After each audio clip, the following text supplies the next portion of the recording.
Good evening, I'm DK Ronsner. Welcome back to the TTT News. Now, mommy say a word to the wise is sufficient. And one word I got that resonated with me is that your IQ may get you in the door, but your EQ or lack of it may see you out of the door. We are discussing emotional intelligence with communication specialist and emotional intelligence coach, Wendy Fonset. So we are diving deep, definitions, making the distinction between EQ and IQ, determining factors, and last but not least, the impact of the pandemic on emotional intelligence and leadership. It is time for In-Depth on Emotional Intelligence.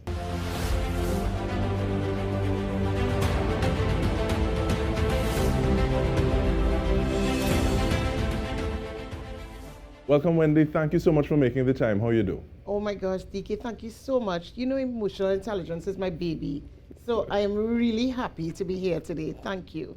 All right, so let us start from definitions. Thank you. What is emotional intelligence? Okay, so the guru on emotional intelligence is an author and a scientist by the name of Daniel Goleman. And he explains emotional intelligence like this. It is the capacity for recognizing your own emotions and for those of others, for motivating yourself, and for managing your emotions well in yourself, in your relationships, and in life in general.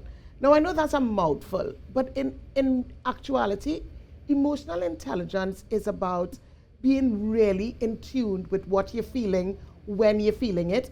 And more than that, it's about articulating what you're feeling. I'm not saying, well, oh my gosh, this emotion is too much for me and I'm going to bury it. I don't want to deal with it. He says to be emotionally intelligent, it's to be able to articulate what you're feeling when you're feeling it. And, you know, sometimes we feel angry or we feel sad or we feel depressed. How do you now motivate yourself to go out there and face the world, to face your family? It's about managing your emotions. And as we delve deeper into emotional intelligence, we will, reveal a lot more about how do you manage those emotions when you feel it. And in terms of emotional intelligence or EQ, can you make that distinction between EQ and IQ? Yeah, of course, because this is something that comes up all the time. So let's look at IQ. So IQ is your intelligence quotient, right? So it's about your intellectual ability. So your IQ will measure, some of those cognitive skills like your reasoning, your ability to reason, your ability to be logical, your ability to problem solve, right? So that is IQ.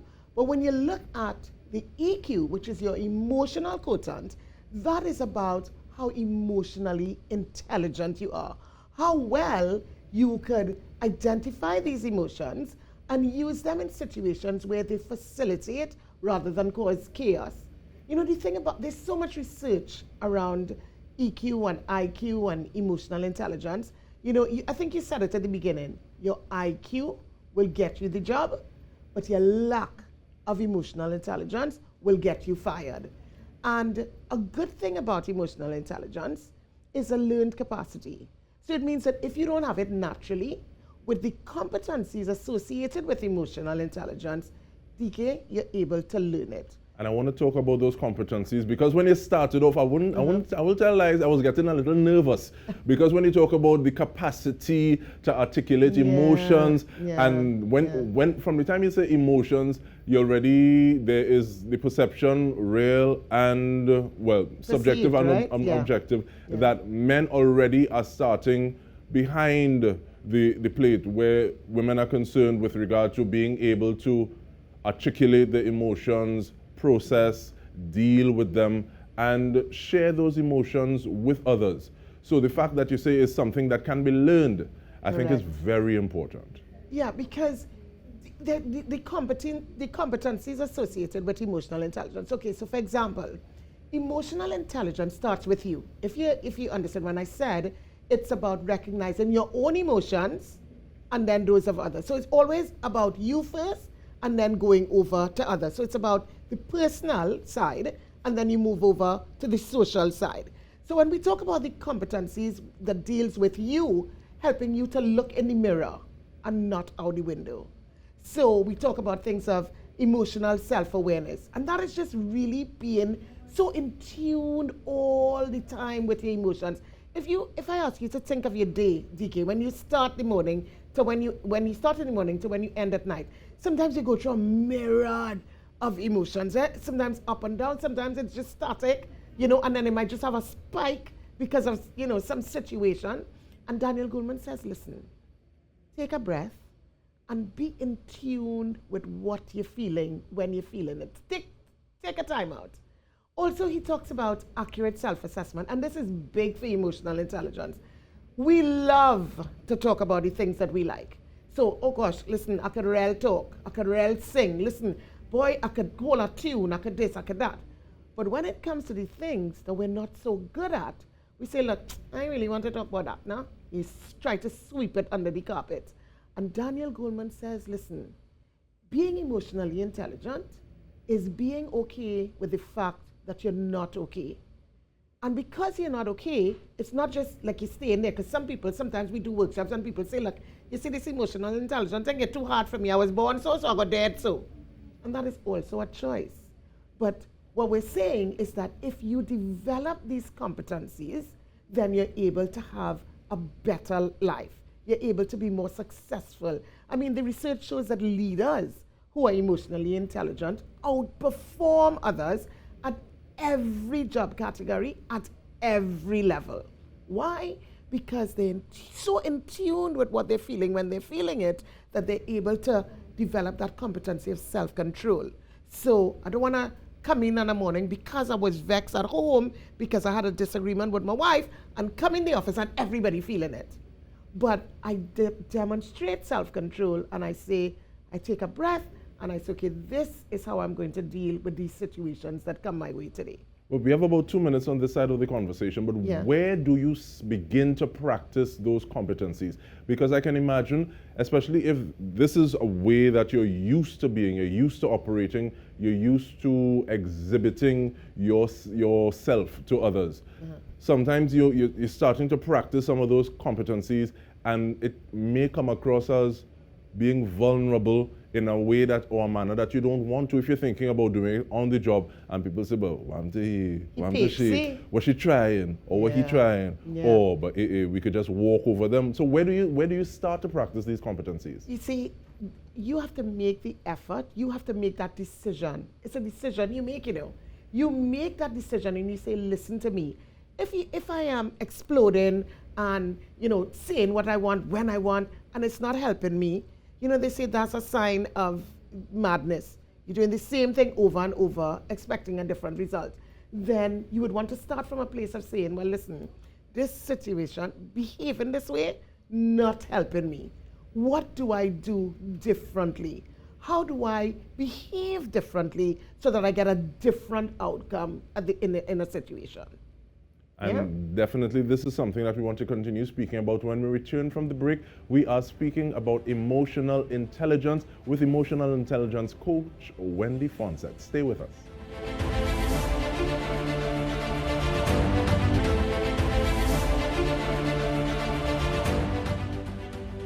Welcome back to In Depth with me, DK Rossner. We are discussing emotional intelligence with communication specialist and emotional intelligence coach, Wendy Fonsett.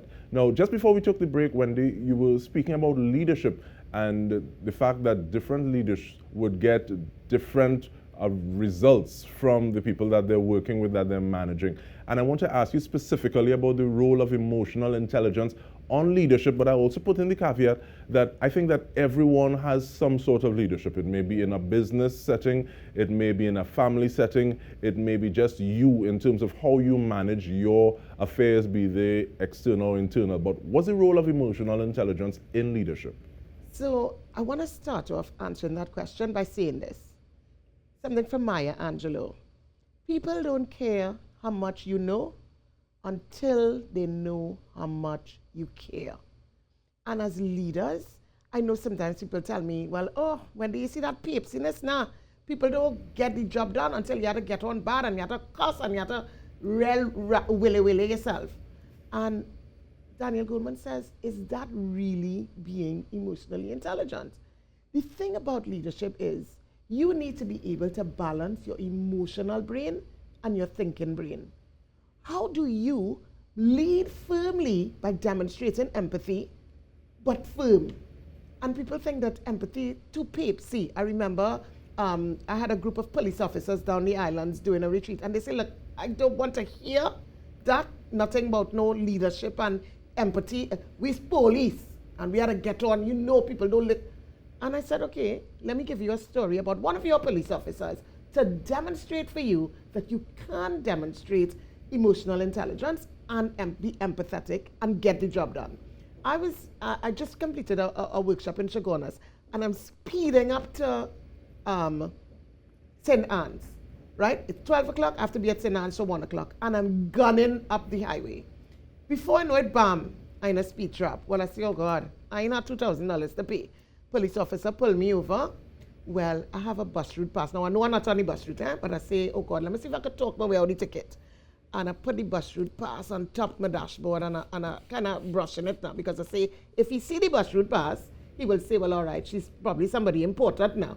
And I take off my emotional intelligence course pass, and I put it right there, and I dusting it. And the officer say, ma'am, you was going over the limit, license and insurance. But as I lean in for my license and insurance, I still petting my bus route pass so he can see, well, I'm somebody important. So when I give it to him, I say, well, officer, I have an explanation. I'm a life coach, and I'm just from lecturing, and there's a case happening right now at St. Anne's where I need to go and do an intervention. I said, it's a crisis. I didn't recognize that I was going over the speed limit because it's a crisis, and I need to get there really quickly. I'm so sorry for going over the speed limit. The officer said, oh my gosh, no problem. Let me help you out. So I say, well, right, ticket nothing. Ticket nothing. The officer said, listen to me. I will write your ticket for you as quickly as possible, and I'll have you on your way. Now, he was firm. I get my ticket. But I felt like it was the best ticket I ever paid, because I felt like he understood, but he had to do his job. And so I say to leaders, you have to be able to manage. If you have on this spock face that you're vexed all the time and you're only concerned about the work, you have to remember too that the people have to help you to do the work. And if you don't show that you care about them in some small manner, like I said, you don't have to love everybody and sit down every day and sing Kumbaya and all hands, but they have to feel that you care. People will forget what you say. They will forget what you do, but they will never forget how you make them feel.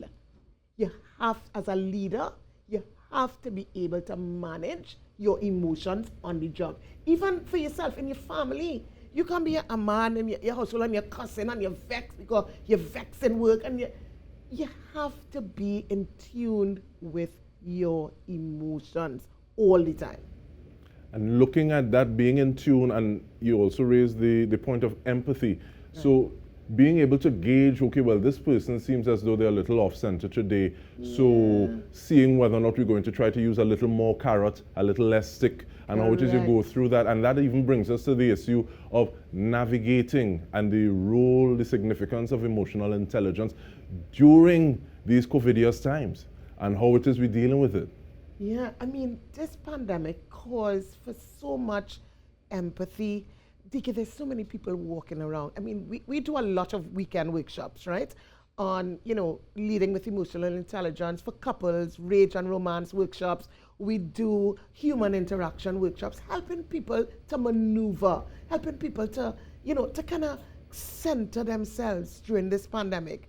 And being emotionally intelligent, being in tune with what you're feeling, helps you so much, because in that way you don't really lash out. I mean, I'm sure if I ask you now, has there been a time, whether in work, whether you're going to the gas station, the grocery, or somewhere, where somebody just lash out at you and you're telling yourself, but what the hell? I ain't saying nothing. Because in this pandemic, people are walking on edge. They might be in a household where, the husband and wife working, somebody lose their job, or somebody get a salary cut. You can't meet the bills. You can't.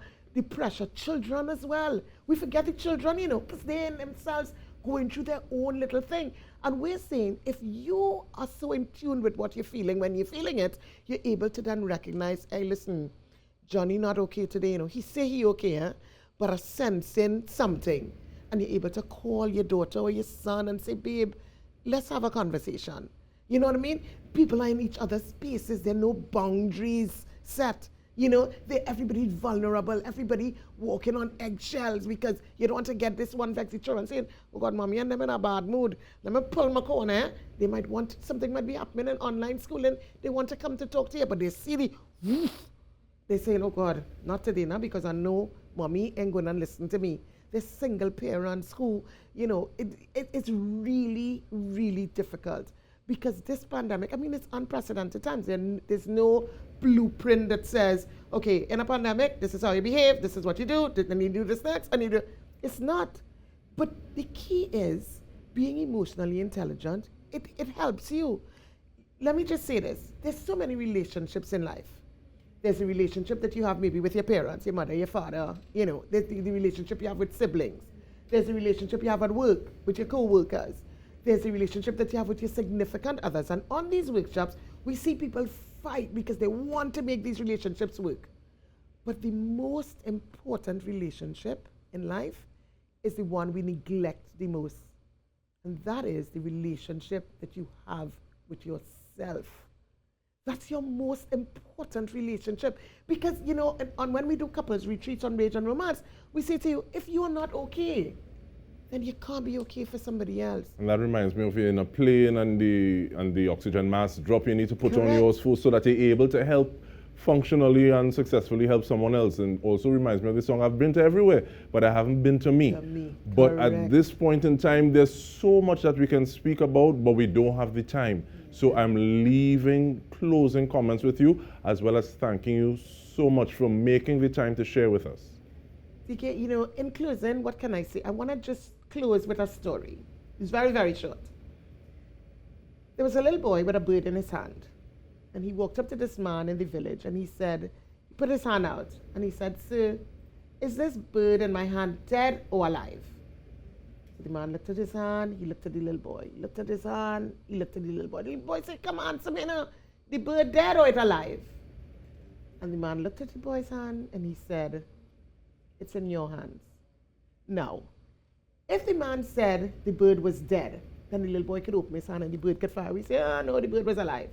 Or if he said, well, no, the bird was alive, he could probably squeeze it really quickly, kill the bird and say, well, no, the bird is dead.